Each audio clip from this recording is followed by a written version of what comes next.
President Xi Jinping says China will always stand firmly with Pakistan, hails the role of CPEC projects. China will continue to work with Pakistan to take their strategic ties to new heights, Xi said as the two countries celebrated the 10th anniversary of the launch of ambitious CPEC infrastructure project in Islamabad. Shahbaz Sharif ने कहा कि जी we are prepared to talk with India provided the neighbor is serious to talk about serious matters on the table. They have given statements like these earlier too.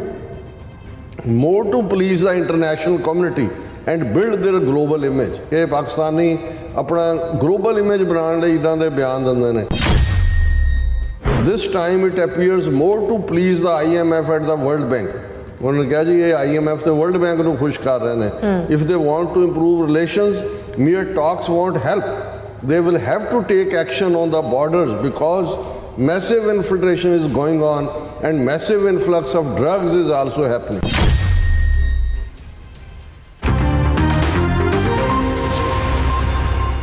Viewers welcome back from program. So गलबात करन जा रहे हैं कि चीन ते पाकिस्तान ने साझे तौर ते सीपैक दी जिहड़ी 10वीं वरेगंढ इस्लामाबाद विखे मनाई है और चीन दे जिहड़े डेलीगेशन ने पाकिस्तान नाल अपनी मजबूत सिक्केबंद दोस्ती दा इजहार किया है। सो पाकिस्तान दे प्रधानमंत्री शहबाज शरीफ ने कहा है कि भारत गंभीरता नाल मसले हल करना चाहता है तो पाकिस्तान इस लिए जिहड़ा तैयार है। सो भारत ने इस ऑफर नूं पूरी तरह ठुकरांदियां कहा है कि पाकिस्तान दियां मोमो ठगणियां हन ये गल्लां। सो सवाल पैदा ये हुंदा है कि पाकिस्तान बार बार गलबात दी ऑफर करके भारत नूं क्यों चंबला रहा है। सो इस बारे आपां गलबात करन जा रहे हैं। सो असीं चाहांगे कि तुसां इसे तरह बने रहना, देखण सुनने लिखने तो सब दा बहुत शुक्रिया जी। डॉक्टर साहब की कहना चाहोगे? देखो इस विषय ते गल करन तो पहला असीं ये दस दईए कि जदों एक पासे इंडियन स्टेट का यह जोर लगा है कि 15 अगस्त तो पहला और ख़ास तौर पर क्योंकि 12 अगस्त का दिन हुण भाई अवतार सिंह खंडा की क्रिमेशन का भी फाइनल नियत होया एक डर का माहौल बाहर पैदा किया जाए जिवें 31 रेड उन्होंने कीते ने और उस दे नाल वो डिस्करेज भी करना चाहते हैं भी जिहड़े प्रोटेस्ट अमूमन 15 अगस्त के मौके के उत्ते भारती एम्बैसियां हाई कमीशन कौंसलेटां दे बाहर हुंदे ने वो ना हो सकन। कुछ हालतां दे विच उन्होंने लोकल एडमिनिस्ट्रेशन के उत्ते इन्ना क दबाव बनाया होया उन्हां दे हाई कमीशन जां कौंसलेट्स ने कि जिहड़े आम हालतां दे विच तुहानूं परमिशन मिल जाती है कि तुसी gathering in front of consulate जां हाई कमीशन कर सकते हो और मार्चिंग भी तुहाडे कोल हुंदी है, साउंड का इस्तेमाल भी हुंदा है। इस वार कुछ मुल्कां दे विच जिद्दां दीयां खबरां साडे कोल ने काफ़ी तंग दस्ती है, पुलिस जिहड़ी है वो काफ़ी जिहड़ी है उनका डिफेंसिव उन्होंने कीती हुई है क्योंकि खालिस्तान रेफरेंडम दे इस सारे कॉन्टैक्स दे विच जिन्ना दबाव उन्हां हुकूमतां दे उत्ते भारती सरकार ने लिआंदा है। हुण बार बार वो किसी भी पीसफुल प्रोटेस्ट नूं भी दहशतगर्दी दे नाल जोड़ के जिहड़े ने वो बयानदे ने और ज़ाहिर है कि लोकल जिहड़े हुंदे ने उन्हें जिहदा तबाह तुहाडे नाल एक दो वार पिया हुंदा है पुलिस जां दूजियां दे नाल लोकल वो तुहाडे ग्रुप की क्रैडिबिलिटी नूं समझ आंदे ने फिर दिक्कत नहीं हुंदी। जिवें असीं अमरीका च हुण वाशिंगटन होए, न्यूयॉर्क होए, सैन फ्रांसिस्को होए जां शिकागो होए जदों प्रोटेस्ट हुंदे ने शुरू च मैनूं याद है कि भी 80वियां च जदों इत्थे प्रोटेस्ट दे लई तो बहुत वार एक खौफ इंडियंस ने क्रिएट किया होया सी। कई बारी शुरू च असीं घोड़ चढ़े भी देखे ने कि बई पुलिस वाले हुंदे सी माउंटेड, तुहाडीआं कई मीटिंग्स हुंदियां सी जदों तुसीं परमिशन लैनी है, किन्ने होणगे, की होएगा, सवालों का सिलसिला हुंदा सी, would you court arrest, would you this that. लेकिन इवेंचुअली क्योंकि असी तो पहले दिन तो ही ये मन के तुरे कि असी भारत दे किसी भी कानून नूं नहीं मनना पर जिन्हां मुल्कां च असी हाँ असी कानून की इजाजत च रहिंदे आई जिहड़ा है वो काम करना है और इसलिए असी उन्हां नूं श्योर करते रहे हमेशा ही कि साडे बिल्कुल पीसफुल प्रोटेस्ट हुंदे ने, असी ना कोई जिहड़ा वो वायलेट करांगे जिहड़ी थां सानूं अलॉट की जाएगी और उस दे लई जो भी ਜ਼ਰੂਰੀ ਟੈਕਨੀਕੈਲਿਟੀਜ਼ ਨੇ ਉਹ ਅਸੀਂ ਪੂਰੀਆਂ ਕਰਦੇ ਸੀ। ਸੋ 4-5 ਸਾਲ ਉਹਨਾਂ ਦੀ ਨਜ਼ਰ ਵੀ ਰਹੀ, ਉਹਨਾਂ ਦੀ ਫਿਰ ਹੁਣ ਤਾਂ ਇਸ ਹੱਦ ਤੱਕ ਚਲਾ ਗਿਆ ਕਿ ਬਹੁਤ ਵਾਰ ਉਹਨਾਂ ਦੇ 2-3 ਬੰਦੇ ਹੀ ਹੁੰਦੇ ਨੇ ਜਿਹੜੇ ਉਹ ਵੀ ਸਾਰਜੈਂਟ, ਕਈ ਵਾਰੀ ਤੁਹਾਨੂੰ ਜਿੱਥੋਂ ਤੱਕ ਤੁਹਾਨੂੰ ਉਹਨਾਂ ਨੇ ਨਹੀਂ ਵੀ ਅਲਾਉ ਕੀਤਾ ਹੁੰਦਾ ਉੱਥੇ ਵੀ ਆ ਲੈਣ ਦਿੰਦੇ ਨੇ ਜੇ ਤੁਸੀਂ ਟ੍ਰੈਫਿਕ ਨੂੰ ਨਾ ਰੋਕ ਰਹੇ ਹੋ, ਕਿਉਂਕਿ ਉਹਨਾਂ ਨੂੰ ਪਤਾ ਹੁੰਦਾ ਹੈ ਜਾਂ ਪਤਾ ਹੈ ਕਿ ਵੀ ਇਹਨਾਂ ਨੇ ਪੀਸਫੁਲ ਹੋਣਾ। ਸੋ ਮੈਂ ਸਮਝਦਾ ਹਾਂ ਵੀ ਜਿੱਥੇ ਜਿੱਥੇ ਵੀ ਇਹ ਸਮੱਸਿਆ ਜਿਹਨਾਂ ਮੁਲਕਾਂ 'ਚ ਆ ਰਹੀ ਹੈ ਜਾਂ ਪੁਲਿਸ ਦਾ ਟਫ ਹੈ ਜਾਂ ਕਈ ਵਾਰ ਇਮੀਡੀਏਟ ਵੈਨਿਊ ਦੀ ਥਾਂ ਉਹ 2 ਸੜਕਾਂ ਪਿੱਛੇ ਤੁਹਾਨੂੰ ਪੁਸ਼ ਕਰ ਰਹੇ ਨੇ। ਸੋ ਇਹ ਸਾਡੇ ਲੰਬੇ ਹਿੱਤ 'ਚ ਹੈ ਕਿ ਅਸੀਂ, ਕਿਉਂਕਿ ਜੇ ਇਹਨਾਂ ਮੁਲਕਾਂ ਦੇ ਵਿੱਚ ਰਹਿੰਦੇ ਆ, ਅਸੀਂ ਇਹਨਾਂ ਦੀ ਹਮਦਰਦੀ ਲੈਣੀ ਹੈ ਤੇ ਸਾਨੂੰ ਇਸ ਸਟੇਜ ਦੇ ਉੱਤੇ ਇਹਨਾਂ ਨੂੰ ਪੈਨਿਕ ਕੀਤਾ ਹੋਇਆ। ਸੋ ਉਹਦੇ 'ਚ ਅਸੀਂ ਕੋਆਪਰੇਟਿਵ ਲਾਈਨ ਰੱਖੀਏ ਬਜਾਏ ਕਿ ਅਸੀਂ ਇਹ ਰੱਖੀਏ ਵੀ ਨਹੀਂ ਅਸੀਂ ਇਹ ਕਰਨਾ ਹੀ ਕਰਨਾ, ਕਿਉਂਕਿ ਦੇਖੋ ਇਹ ਲੜਾਈ ਲੰਬੀ ਹੈ। ਦੁਸ਼ਮਣ ਸਾਡਾ ਬੜਾ ਕਮੀਨਾ ਕਪਟੀ, ਉਹੀ ਉਹ ਸਾਨੂੰ ਸਾਬਤ ਕਰਨਾ ਚਾਹੁੰਦਾ। ਇੱਥੋਂ ਦੀਆਂ ਲਾ ਐਨਫੋਰਸਮੈਂਟ ਦੇ ਨਾਲ ਜੇ ਅਸੀਂ ਭਿੜਾਂਗੇ, ਕੋਈ ਵੀ ਪਾਰਟ ਹੁੰਦਾ ਹੈ 2-4 ਜਿਹੜੇ ਨੇ ਉਹਨਾਂ ਨੂੰ ਉਹ ਅਰੈਸਟ ਕਰ ਰਹੇ ਹੁੰਦੇ ਨੇ, ਉਹੀ ਉਹਨਾਂ ਨੇ ਪੁੱਠੀਆਂ ਤਕੜੀਆਂ ਲਾਈਆਂ ਦੀਆਂ ਫੋਟੋਆਂ ਇੰਡੀਅਨ ਮੀਡੀਆ ਦੇ ਚਲਾ ਕੇ ਪੰਜਾਬ ਵਾਲਿਆਂ ਨੂੰ ਤਾਂ ਬਹੁਤਾ ਪਤਾ ਹੀ ਨਹੀਂ ਲੱਗਦਾ ਹੈ ਵੀ ਕੀ ਹੋ ਰਿਹਾ। ਆ ਹੁਣ ਜਿਵੇਂ ਨਿਊਯਾਰਕ ਪੁਲਿਸ ਨੇ ਉਹਨਾਂ ਦੇ ਇੱਕ ਆਪਣੇ ਰੈਗੂਲੇਸ਼ਨਸ ਨੇ ਕਿ ਜੀ ਕਿਹਨੂੰ ਪਰਮਿਸ਼ਨ ਦੇਣੀ ਹੈ ਜਿਹੜੀ ਦਾੜੀ ਜਾਂ ਪੱਗ ਦੀ, ਜਾਂ ਹਾਲਾਂ ਬਹੁਤ ਸਾਰੀਆਂ ਪਿਛਲੇ ਮੇਅਰ ਦੇ ਵੇਲੇ ਜਿਹੜੀਆਂ ਨੇ ਉਹ ਛੋਟਾਂ ਮਿਲੀਆਂ ਨੇ। ਹੁਣ ਅਕਾਲ ਤਖਤ ਦਾ ਜਥੇਦਾਰ ਵੀ ਬਿਆਨ ਦੇ ਰਿਹਾ, ਦੂਜਾ ਵੀ ਅਸੀਂ ਨਿਊਯਾਰਕ ਪੁਲਿਸ ਨੂੰ ਕਹਿਣਾ ਚਾਹੁੰਦੇ ਹਾਂ ਸਾਡੀਆਂ ਇੰਨੀਆਂ ਕੁਰਬਾਨੀਆਂ ਅਸੀਂ ਉਹਨਾਂ ਨੂੰ ਕੋਈ ਪਤਾ ਨਹੀਂ ਹੈ ਬਾਹਰਲੇ ਸਿਸਟਮ ਕਿਵੇਂ ਕੰਮ ਕਰਦੇ ਨੇ। ਇਸੇ ਤਰ੍ਹਾਂ ਜਦੋਂ ਇੰਡੀਅਨ ਮੀਡੀਆ ਇਸ ਕਿਸਮ ਦੀਆਂ ਗਲਤ ਖਬਰਾਂ ਉੱਥੇ ਪਲਾਂਟ ਕਰਦਾ ਤੇ ਉਹ ਵੈਸੇ ਹੀ ਜਿਹੜੇ ਨੇ ਉਸ ਕਿਸਮ ਦੇ ਖੌਫਜ਼ਦਾ ਹੋਣ 'ਚ ਵੀ ਮਿੰਟ ਨਹੀਂ ਲੱਗਦਾ ਉਹਨਾਂ ਨੂੰ। ਸੋ ਅਸੀਂ ਇਹੀ ਅਪੀਲ ਕਰਾਂਗੇ ਆਪਣੇ ਵੀਰਾਂ ਭੈਣਾਂ ਨੂੰ, ਪ੍ਰੋਟੈਸਟ ਜ਼ਰੂਰ ਕਰੋ। ਜੇ ਤੁਹਾਨੂੰ ਈਵਨ ਮੌਕੇ ਤੇ ਨਹੀਂ ਵੀ ਡੇਟ ਉਹ ਦਿੰਦੇ, ਇੱਕ ਦਿਨ ਅੱਗਾ ਪਿੱਛਾ ਕਰ ਲਓ, ਕਿਉਂਕਿ ਸਾਡੇ ਲਈ 15 ਅਗਸਤ 26 ਜਨਵਰੀ ਤਾਂ ਹੈ ਹੀ ਕਾਲੇ ਦਿਨ ਨੇ, ਲੇਕਿਨ ਹੁਣ ਤਾਂ ਹਰ ਦਿਨ ਕਾਲਾ ਹੈ। ਸੋ ਉਹਦੇ ਲਈ ਕੋਈ ਜ਼ਰੂਰੀ ਨਹੀਂ, ਔਰ ਸ਼ਰਤਾਂ 'ਚ ਰਹਿ ਕੇ ਇਸ ਸਟੇਜ ਦੇ ਉੱਤੇ, ਕਿਉਂਕਿ ਵਕਤ ਆਏਗਾ ਇਹੀ ਹਕੂਮਤਾਂ ਖਾਲਿਸਤਾਨ ਨੂੰ ਰੈਕਗਨਾਈਜ਼ ਵੀ ਕਰਨਗੀਆਂ, ਕਿਉਂਕਿ ਇਹ ਜਿਹੜਾ ਝੂਠ ਦੇ ਬੱਦਲ ਵਕਤੀ ਤੌਰ ਤੇ ਸੂਰਜ ਨੂੰ ਵੀ ਘੇਰ ਲੈਂਦੇ ਨੇ। ਐਂ ਲੱਗਦਾ ਹੈ ਕਿ ਵੀ ਸੂਰਜ ਨਹੀਂ ਨਿਕਲੇਗਾ। ਸੋ ਮੈਂ ਇਹੀ ਅਪੀਲ ਕਰਾਂਗਾ ਕਿ ਕੋਈ ਵੀ ਐਸਾ ਕੰਮ ਅਸੀਂ ਨਾ ਕਰੀਏ, ਪੂਰਾ ਪੀਸਫੁਲੀ ਸਾਡਾ ਪਾਰਟ ਹੋਣਾ ਚਾਹੀਦਾ ਹੈ, well within the ambit of law. ਔਰ ਜਦੋਂ ਤੁਹਾਨੂੰ ਆ ਕੇ ਉਹ ਭੜਕਾਟ ਪੈਦਾ ਕਰਦੇ ਨੇ, ਜਿਹੜੀ ਨਵੀਂ ਸਟ੍ਰੈਟਜੀ RSS ਨੇ ਪਿਛਲੇ ਕੁਝ ਸਮੇਂ ਤੋਂ ਸ਼ੁਰੂ ਕੀਤੀ ਹੈ, ਤੇ ਉਹਦੇ 'ਚ ਵੀ ਅਸੀਂ ਭੜਕਾਟ 'ਚ ਨਾ ਆਈਏ। ਹਾਲਾਂ ਸਾਨੂੰ ਲੱਗਦਾ ਹੈ ਕਿ ਵੀ ਉਹਨਾਂ ਨੂੰ ਅਸੀਂ ਚਾਟਾ ਛਕਾ ਦਿੱਤਾ ਹੈ, ਪਰ ਉਹ ਵੀ ਸਾਡੇ ਹੱਕ 'ਚ ਨਹੀਂ ਜਾਂਦਾ। ਸੋ ਇਹ ਸਾਡੀ ਪੁਰਜ਼ੋਰ ਬੇਨਤੀ ਹੈ ਆਪਣੇ ਭਰਾਵਾਂ ਭੈਣਾਂ ਨੂੰ। ਲੜਾਈ ਲੰਬੀ ਹੈ, ਦੁਸ਼ਮਣ ਦੇ ਜਿਹੜਾ ਹੈ ਉਸ ਪੈੜ ਚਾਲ ਨੂੰ ਵੀ ਦੇਖੀਏ ਕਿੱਧਰ ਨੂੰ ਜਾ ਰਿਹਾ, ਔਰ ਉਹਦੇ ਮੁਤਾਬਕ ਹੀ ਅਸੀਂ ਆਪਣੀ ਸਟ੍ਰੈਟਜੀ ਵੀ ਬਣਾਈ ਹੈ। ਕਿਉਂਕਿ ਸਿਸਟਮ ਦੇ ਵਿੱਚ ਇਨਸਾਈਡਰ ਜਿਹੜੇ ਨੇ, ਜੇ ਹੁਣ ਆਸਟ੍ਰੇਲੀਆ ਦੇ ਵਿੱਚ 5-6 ਮੈਂਬਰ ਪਾਰਲੀਮੈਂਟ ਕਿਸਾਨ ਮੂਵਮੈਂਟ ਵੇਲੇ ਜਾਂ ਭਾਈ ਅੰਮ੍ਰਿਤਪਾਲ ਸਿੰਘ ਦੀ ਗ੍ਰਿਫਤਾਰੀ ਵੇਲੇ ਜਾਂ ਦੂਸਰੇ ਉਹ ਸਾਹਮਣੇ ਨਿਤਰੇ ਨੇ, ਅਮਰੀਕਾ 'ਚ ਅਸੀਂ 50 ਤੋਂ ਜ਼ਿਆਦਾ ਕਾਂਗਰਸਮੈਨ ਸਿੱਖ ਕਾਕਸ ਦਾ ਹਿੱਸਾ ਨੇ, ਕੈਨੇਡਾ ਦੇ ਪ੍ਰਾਈਮ ਮਿਨਿਸਟਰ ਸਮੇਤ ਨਿਕਲੇ ਨੇ। ਸੋ ਮਤਲਬ ਇਹ ਹੈ ਵੀ ਇੱਥੇ ਉਹ ਗੁੱਡਵਿਲ ਅਰਨ ਕੀਤੀ ਹੈ ਸਾਡਿਆਂ ਨੇ।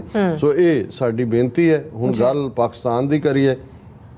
ਹਾਲਾਂ ਸਾਡੇ ਪਾਕਿਸਤਾਨੀ ਵੀਰ ਭੈਣਾਂ ਕਈ ਵਾਰੀ ਕਹਿਣਗੇ ਕਿ ਜੀ ਤੁਸੀਂ ਹੁਣ ਬਹੁਤ ਘੱਟ ਗੱਲ ਕਰਦੇ ਹੋ। ਮੈਂ ਕਿਹਾ ਜੀ ਮੈਨੂੰ ਦੁੱਖ ਹੀ ਹੁੰਦਾ ਜਦੋਂ ਮੈਂ ਦੇਖਦਾ ਉੱਥੋਂ ਦੇ ਹਾਲਾਤ ਨੂੰ, ਔਰ ਅਸੀਂ ਸਮਝਦੇ ਹਾਂ ਕਿ ਵੀ ਪਾਕਿਸਤਾਨ ਦਾ ਫਿਊਚਰ ਲੋਕਾਂ ਨੇ ਡਿਸਾਈਡ ਕਰਨਾ ਹੈ। ਇਸ ਲਈ ਮੈਂ ਜਿਹੜੀਆਂ ਉਹਨਾਂ ਦੀਆਂ ਸਿਆਸੀ ਧਿਰਾਂ ਨੇ ਉਹਨਾਂ ਦੇ ਉੱਤੇ ਟਿੱਪਣੀ ਕਰਨ ਨੂੰ ਅਵੋਇਡ ਕਰਦਾ ਆਲਵੇਜ਼। ਪਰ ਇਹ ਖਬਰ ਜਦੋਂ ਮੈਂ ਇਹ ਦੇਖੀ ਕਿ ਵੀ CPEC China Pakistan economical corridor, ਅੱਜ ਤੋਂ ਠੀਕ 10 ਸਾਲ ਪਹਿਲਾਂ ਚਾਈਨਾ ਨੇ ਇਹ ਵੱਡਾ ਉਹਨਾਂ ਦਾ ਡ੍ਰੀਮ ਪ੍ਰੋਜੈਕਟ ਹੈ, 370 ਕੇ 380 ਬਿਲੀਅਨ ਡਾਲਰ ਰੱਖੇ ਨੇ, 70 ਬਿਲੀਅਨ ਡਾਲਰ ਦੇ ਕਰੀਬ ਪਾਕਿਸਤਾਨ ਲਈ, ਕਿਉਂਕਿ ਇਹ ਸਾਰੇ ਹੀ ਪਾਸਿਓਂ ਨਿਕਲ ਕੇ Central Asia, South East Asia ਔਰ ਫਿਰ ਅਫਰੀਕਾ, ਯੂਰਪ ਤੱਕ ਇਹ ਰੇਲ ਔਰ ਪਾਣੀ ਔਰ ਜਹਾਜ਼ ਔਰ ਸਾਰਾ ਲਿੰਕ ਪਾਕਿਸਤਾਨ ਜਿਹੜਾ ਚਾਈਨਾ ਦਾ ਬਹੁਤ ਵੱਡਾ ਇਹ ਪ੍ਰੋਜੈਕਟ ਹੈ। ਔਰ ਬਹੁਤ ਸਾਰਾ ਜੇ ਚਾਈਨਾ ਨੂੰ ਘੇਰਨ ਦੀ ਲਾਈਨ ਵੀ ਹੈ ਪੱਛਮੀ ਤਾਕਤਾਂ ਵੱਲੋਂ, ਤਾਂ ਉਹਦਾ ਇੱਕ ਵੱਡਾ ਕਾਰਨ ਇਹ ਵੀ ਬਣਿਆ। ਔਰ ਜਦੋਂ ਉਹਨਾਂ ਨੇ ਲਾਂਚ ਕੀਤਾ ਸੀ ਇਹ ਇਕਨੋਮਿਕਲ ਕੋਰੀਡੋਰ, ਉਹਦੇ 'ਚ 140 ਦੇ ਕਰੀਬ ਮੁਲਕਾਂ ਦੇ ਨੁਮਾਇੰਦੇ ਜਿਹੜੇ ਨੇ, ਜਿਹਨਾਂ 'ਚ ਯੂਰਪੀਅਨ ਮੁਲਕ ਵੀ ਸੀ, ਉਹ ਸ਼ਾਮਲ ਹੋਏ ਸੀ।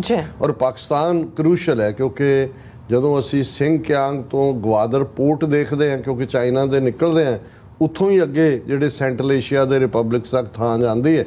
ਔਰ ਇਹੀ ਕਾਰਨ ਹੈ ਕਿ ਜਿਉਂ-ਜਿਉਂ ਇਸ ਪ੍ਰੋਜੈਕਟ ਦੀ ਗੱਲ ਹੁੰਦੀ ਹੈ ਤਿਉਂ-ਤਿਉਂ ਇੰਡੀਅਨ ਏਜੰਸੀਆਂ ਰਾਜ ਸਮੇਤ ਪਾਕਿਸਤਾਨ ਦੇ ਵਿੱਚ ਦਹਿਸ਼ਤਗਰਦੀ ਦੀਆਂ ਘਟਨਾਵਾਂ ਨੂੰ ਜਿਹੜੀਆਂ ਨੇ ਉਹ ਬਹੁਤ ਤੇਜ਼ ਕਰ ਰਹੀਆਂ।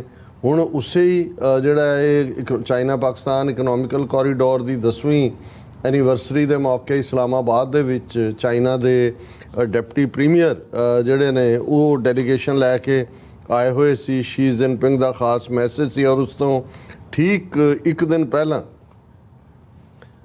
ਜਿਸ ਨੂੰ ਅਸੀਂ ਜਦੋਂ ਬਾਬਾ ਫਰੀਦ ਜੀ ਦਾ ਇਹ ਅਸੀਂ ਸ਼ਲੋਕ ਪੜ੍ਹਦੇ ਹਾਂ ਕਿ ਫਰੀਦਾ ਲੋੜ ਹੈ ਦਾਖ ਬਿਜੌਰੀਆਂ ਕਿੱਕਰ ਬੀਜੇ ਜੱਟ ਹੰਡਾ ਉਨ ਕਤਾਏ ਦਾ ਪੈਂਦਾ ਲੋੜ ਹੈ ਪੱਟ। ਤੇ ਬਿਜੌਰ ਜਿਹੜਾ ਇਹ ਬਿਜੌੜ ਹੈ, ਇਹ ਇੱਕ ਏਜੰਸੀ ਏਰੀਆ ਸੀ, ਹੁਣ ਖੈਬਰ ਪਖਤੂਨਖਵਾ ਦਾ ਏਰੀਆ ਔਰ ਉਸ ਏਰੀਆ ਦੇ ਵਿੱਚ ਬਿਜੌੜ ਦੇ ਵਿੱਚ ਇੱਕ ਸਿਆਸੀ ਜਲਸਾ ਜਿਹੜਾ ਕਿ ਉਹਨਾਂ ਦੀ ਲੋਕਲ ਜਿਹੜੀ ਹੈ ਉਹ ਇਸਲਾਮਿਕ ਪਾਰਟੀ ਹੈ ਉਹਦੇ 'ਚ ਧਮਾਕਾ ਹੋਇਆ 60-70 ਦੇ ਕਰੀਬ ਲੋਕ ਮਾਰੇ ਗਏ, ਬਹੁਤ ਸਾਰੇ ਜ਼ਖਮੀ ਹੋਏ। ਹੁਣ ਉਹਦੀ ਤੁਸੀਂ ਟਾਈਮਿੰਗ ਦੇਖੋਗੇ ਕਿਉਂਕਿ ਤੁਸੀਂ ਇਹ ਦੇਖੋਗੇ ਕਿ ਵੀ ਕਦੇ ਗਵਾਦਰ ਦੇ ਵਿੱਚ ਇਹ ਵਾਇਲੈਂਸ ਉਹ ਜਿਹੜੀ so called Balochistan liberation army ਜਿਹਨੂੰ ਇੰਡੀਆ ਦੀ ਰਾਹ ਨੇ ਖੜਾ ਕੀਤਾ ਹੋਇਆ, ਕੁਲਭੂਸ਼ਣ ਯਾਦਵ ਕਿਸ ਕਿਸਮ ਦਾ ਉੱਥੇ ਜਿਹੜਾ ਉਹ ਆਪਣਾ ਨੈਟਵਰਕਿੰਗ ਸਪਾਈਂਗ ਦਾ ਫੈਲਾ ਰਿਹਾ ਸੀ। ਇਹ ਬਜੌੜ ਵਾਲੀ ਘਟਨਾ ਵੀ ਉਸ ਤੋਂ ਠੀਕ ਪਹਿਲਾਂ। ਲੇਕਿਨ ਚਾਈਨਾ ਦਾ ਡੈਲੀਗੇਸ਼ਨ ਔਰ ਸ਼ੀ ਜਿਨਪਿੰਗ ਦਾ message, President Xi Jinping says China will always stand firmly with Pakistan, hails the role of CPEC projects.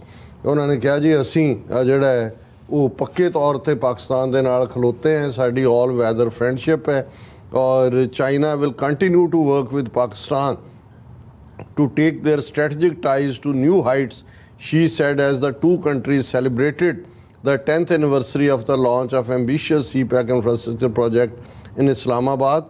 फिर उन्होंने ये कहा कि भाई ये असी दहाके नूं जिहड़ा है वो याद कर रहे हैं और असी China will work with Pakistan to aim for high standard sustainable and livelihood enhancing outcomes and further build the CPEC into exemplary project of high quality belt and road cooperation। ਹੁਣ ਇਸ ਮੌਕੇ ਦੇ ਉੱਤੇ ਬਹੁਤ ਅੱਛੇ ਮਾਹੌਲ 'ਚ ਦੋਨੋਂ ਮੁਲਕਾਂ ਨੇ ਕੀਤਾ ਔਰ ਪਤਾ ਨਹੀਂ ਕਿਉਂ ਇਹ ਪਾਕਿਸਤਾਨ ਨੂੰ ਕੋਈ ਉਹਨਾਂ ਦੇ ਹੈੱਡ ਜਿਹੜੇ ਨੇ ਜਾਂ ਦੂਜੇ ਉਹਨਾਂ ਨੂੰ ਕੋਈ ਦੌਰਾ ਪੈਂਦਾ ਕਿ ਵੀ ਜੀ ਇੰਡੀਆ ਨਾਲ ਦੋਸਤੀ ਦੀ ਔਰ ਦੂਜੀ ਔਰ ਉਹਦੇ 'ਚ ਹੁਣ ਸ਼ਾਹਬਾਜ਼ ਸ਼ਰੀਫ ਨੇ ਕਿਹਾ ਕਿ ਜੀ we are prepared to talk with India provided the neighbor is serious to talk about serious matters on the table। ਕਿ ਜੀ ਸੀਰੀਅਸ ਮੈਟਰ ਸੀਰੀਅਸ ਅਸੀਂ ਗੱਲਬਾਤ ਲਈ ਤਿਆਰ। ਵੀ ਤੁਸੀਂ ਕਿਉਂ ਇਸ ਕਿਸਮ ਦੀਆਂ ਆਪਣੇ ਆਪ ਨੂੰ ਇੱਕ ਕਮਜ਼ੋਰ ਪੋਜੀਸ਼ਨ 'ਚ ਤੁਹਾਡੀ ਚਾਈਨਾ ਤੁਹਾਡੇ ਨਾਲ ਆ ਕੇ ਖਲੋਤਾ ਉਹਨਾਂ ਨੇ ਕਿਹਾ ਜੀ ਅਸੀਂ ਨਾਲ ਖਲੋਤੇ ਹਾਂ ਇਹ ਸਾਰੇ ਦੇ ਉੱਤੇ ਹੈ ਨਾ। ਔਰ ਉਹ ਉਹਨਾਂ ਦਾ ਪ੍ਰਵੀਨ ਸਾਨੀ ਹਮੇਸ਼ਾ ਉਹਦਾ 2-3 ਦਿਨ ਬਾਅਦ ਕੋਈ ਨਾ ਕੋਈ YouTube ਤੇ ਹੁੰਦਾ ਹੈ ਕਿ ਜੀ ਕਿਵੇਂ ਟੁਗੈਦਰਨੈਸ ਹੈ ਜਿਹੜਾ ਉਹ ਚਾਈਨਾ ਦੀ ਲਿਬਰੇਸ਼ਨ ਆਰਮੀ ਦੀ ਔਰ ਪਾਕਿਸਤਾਨੀ ਫੌਜ ਦੀ ਕਿਸ ਲੈਵਲ ਦੇ ਉੱਤੇ ਹੈ। ਸੋ ਤੁਹਾਨੂੰ ਕਿਉਂ ਜਿਹੜਾ ਉਹ ਕਮਜ਼ੋਰ ਗੱਲ ਕਰਨ ਦੀ ਲੋੜ ਹੈ ਜੇ ਅਸੀਂ ਗੱਲਬਾਤ ਲਈ ਤਿਆਰ ਹਾਂ। ਉਹਦਾ ਇੰਡੀਆ ਨੇ ਅੱਗੋਂ ਰਿਡੀਕਿਊਲ ਕੀਤਾ। ਉਹਨੇ ਕਿਹਾ ਕਿ ਵੀ ਇਹ ਜਿਹੜਾ ਦੇ ਹੈਵ ਗਿਵਨ ਸਟੇਟਮੈਂਟਸ, ਇਹ ਹੁਣ ਉਹਨਾਂ ਦਾ ਜਿਹੜਾ ਉਹ ਇੰਡੀਆ ਦਾ ਰਿਐਕਸ਼ਨ ਹੈ ਔਰ they have given statements like this earlier too more to please the international community and build their global image। ਇਹ ਪਾਕਿਸਤਾਨੀ ਆਪਣਾ ਗਲੋਬਲ ਇਮੇਜ ਬਣਾਉਣ ਲਈ ਇਦਾਂ ਦੇ ਬਿਆਨ ਦਿੰਦੇ ਨੇ। this time it appears more to please the IMF at the World Bank। ਉਹਨਾਂ ਨੇ ਕਿਹਾ ਜੀ ਇਹ IMF ਤੇ World Bank ਨੂੰ ਖੁਸ਼ ਕਰ ਰਹੇ ਨੇ।